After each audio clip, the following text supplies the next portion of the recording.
prélude aux états généraux de la société civile, l'organisation fêtière multiplie les rencontres avec ses composantes. Elle a échangé avec les médias à la Maison du Citoyen ce mercredi.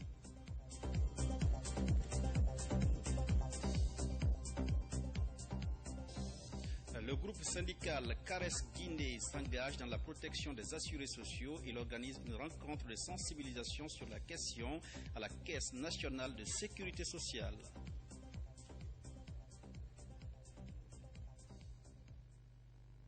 Une fois encore, bonsoir. Des boucheries modernes pour Conakry. Ce projet vise à valoriser l'abattoir moderne de Kagbélé en construction. Aujourd'hui, la réalisation de ces infrastructures est freinée à cause de l'occupation anarchique des sites.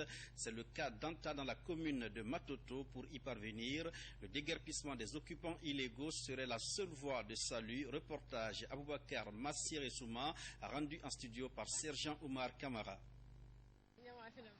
Dans le but de valoriser l'abattoir moderne de Kabylie, le ministère de l'élevage lance la construction des boucheries modernes à Conakry. Pour sa réalisation, 4 sites sont choisis: Ratoma, Dixine, Matoto et Kabylie. Les travaux de certains sites avancent à grands pas, comme ici à Kaporo, contrairement à celle d'Anta, qui peine à trouver le jour. Pour le moment, les travaux sont exécutés à 70%. Pour changer le visage de ce que nous faisons, de l'œuvre du ministère de l'élevage et des productions animales, c'est dans ce cadre que nous avons pensé à réaliser ça. Nous sommes sur le site de Anta. Nous avons des difficultés. Des difficultés par rapport à l'occupation du site. Nous sommes une entreprise. Nous devons continuer les travaux. Mais on ne peut pas continuer les travaux dans cet état. Avec une superficie de 500 mètres carrés, le site d'Anta serait illégalement occupé par certaines vendeuses, d'où ce cri de cœur.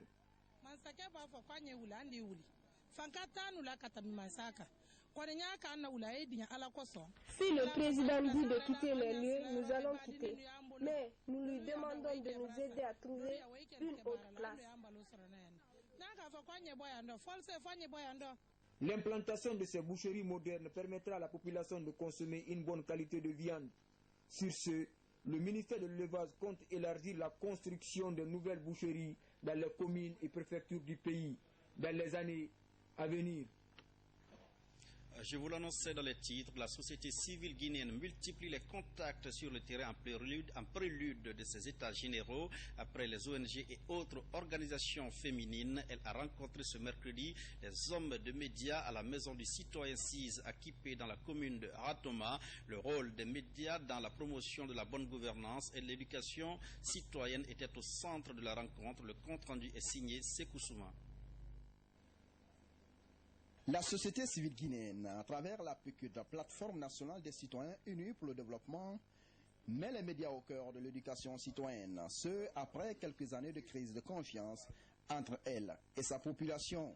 Cette fois, l'implication des hommes de médias pourrait être un levier d'accélérateur pour l'atteinte des objectifs assignés aux membres de la société civile.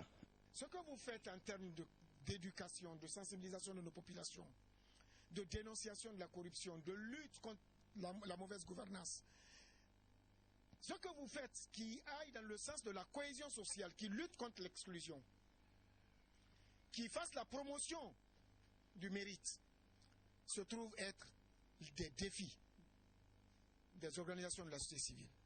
Au cours de cette rencontre, les échanges ont essentiellement porté sur la promotion de la bonne gouvernance, la cohésion, le civisme et le favoritisme pour une meilleure communication entre les acteurs. Une initiative qui rassure déjà les hommes de médias à jouer leur partition. Nous pensons que les médias peuvent contribuer en alimentant des débats très objectifs et aussi également en orientant l'opinion publique, en l'éduquant. Je ne parlerai pas de divertissement, mais en l'éduquant et en l'orientant vers l'intérêt public dans la défense exclusive de l'intérêt public.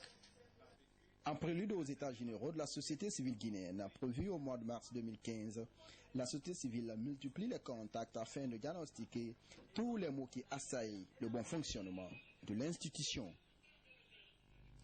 Les membres de la société civile lâchent le linge sale en famille. Sous le thème évocateur, analyse budgétaire de l'action syndicale pour une protection sociale, le groupe syndical CARES Guinée organise une rencontre de sensibilisation des assurés sociaux. La démarche vise à informer ces derniers sur les droits et devoirs des travailleurs déclarés à la Caisse nationale de sécurité sociale. Mawata Kamara nous fait le point. CARES Guinée est un groupe de syndicats guinéens.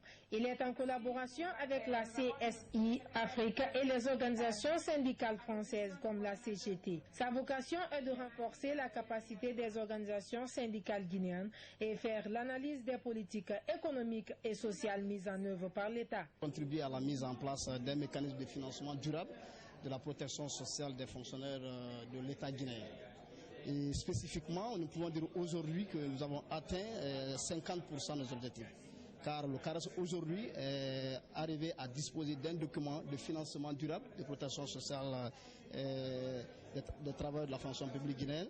Le comité d'analyse et de recherche syndicale de Guinée a été officiellement créé le 11 juin 2013 à l'occasion du premier séminaire du projet en Guinée. Le thème était axé sur l'analyse budgétaire et l'action syndicale pour la promotion de l'emploi. Ce comité est juste au milieu de tout ce qu'il y a comme interaction entre les différents syndicats et tout ce qu'il y a comme interaction sur l'ensemble des problèmes qui dominent ou qui régissent la vie syndicale. Réunir les jeunes leaders syndicaux dans le cadre de la recherche syndicale pour pouvoir préparer et relever vraiment le défi par rapport à la gouvernance syndicale.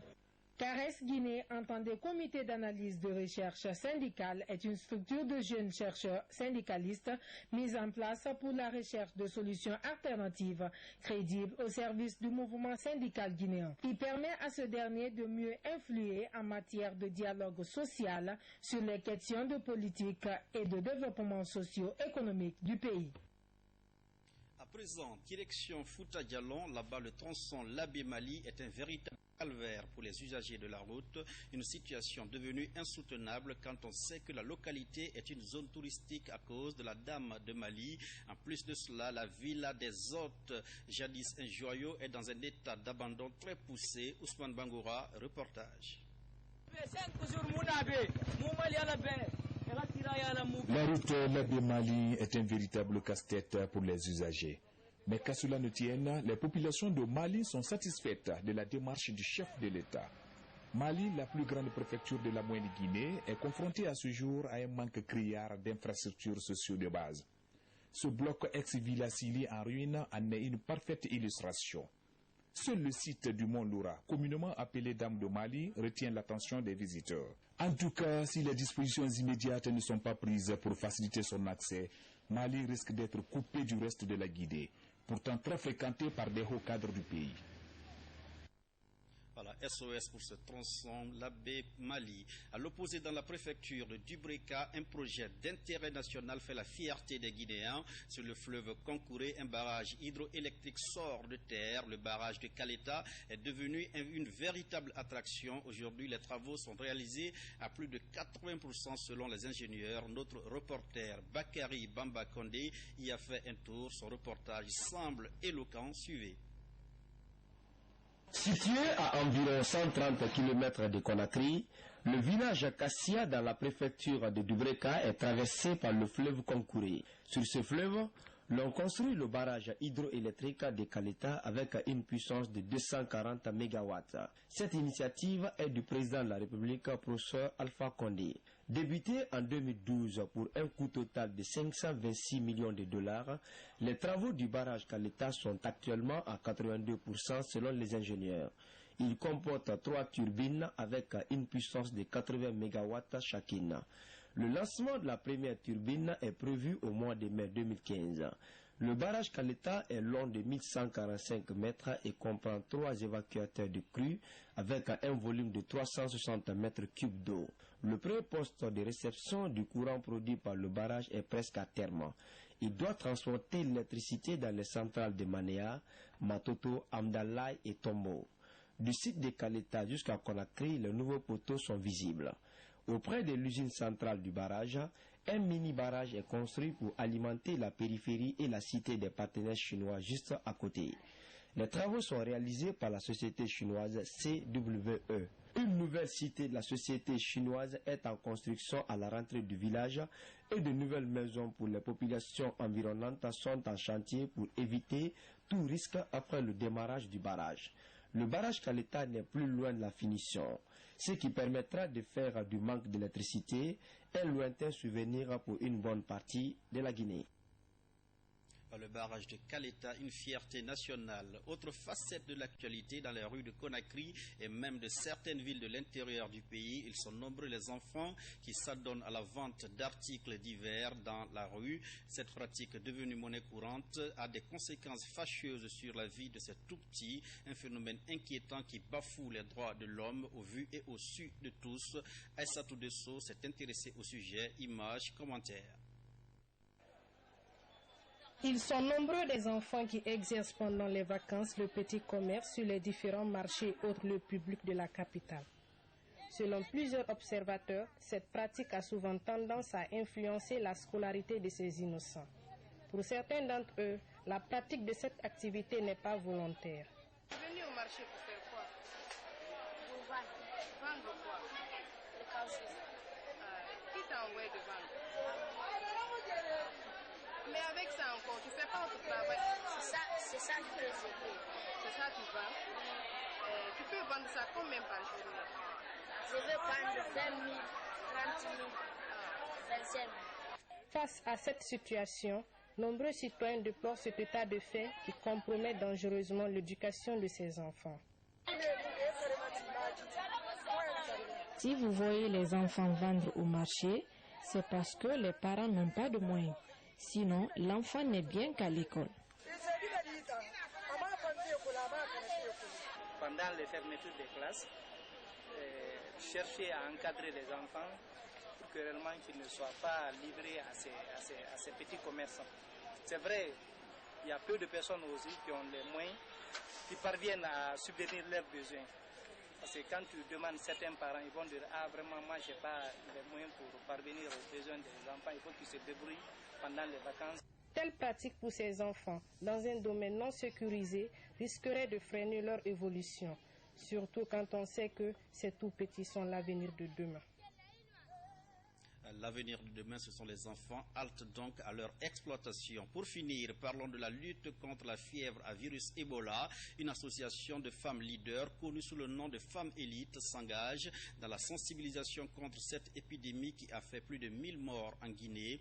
Elle va à la rencontre d'autres femmes pour porter aussi le message de prévention contre Ebola. En plus, l'association Femmes Élites se veut une plateforme d'échange pour la couche féminine. Mariama Barry pour les détails. L'association des femmes élites Staff TV est composée de 18 membres et a pour objectif initier les femmes aux différentes activités ménagères. Aussi, il implique la couche féminine dans des activités comme la teinture, la saponification, tout en menant des campagnes de sensibilisation pour un changement de comportement. C'est une association qui a beaucoup fait pour lutter contre le virus Ebola dans les 5 communes de la capitale. L'association a pour but d'initier les jeunes filles à bien se comporter, apprendre la teinture et la saponification. On est au nombre de 18 femmes, d'autres qui font du teinture, du saponification, il y a des commerçantes. Ces femmes leaders en première ligne de la lutte contre Ebola ne manquent pas d'initiatives. Elles viennent de recevoir leurs parrains pour intensifier la sensibilisation. Je suis content, je suis fier. Les braves femmes m'ont choisi comme leur papa pour chercher Ebola. Donc je les accompagnerai jusqu'à la fin des combats. L'association des femmes élites Staff TV s'engage à apporter son savoir-faire en vue de mener à bien cette campagne de sensibilisation et de prévention contre Ebola. Des dames de cœur pour porter le message de sensibilisation contre le virus Ebola. Fini ce journal, merci d'avoir été des nôtres. Ce fut un plaisir exquis pour moi de vous servir. Vous serez demain en compagnie de François Mara, mais avant, restez surtout fidèles à la RTG Boulbiné, c'est votre télévision de proximité. Allez, bonsoir chez vous.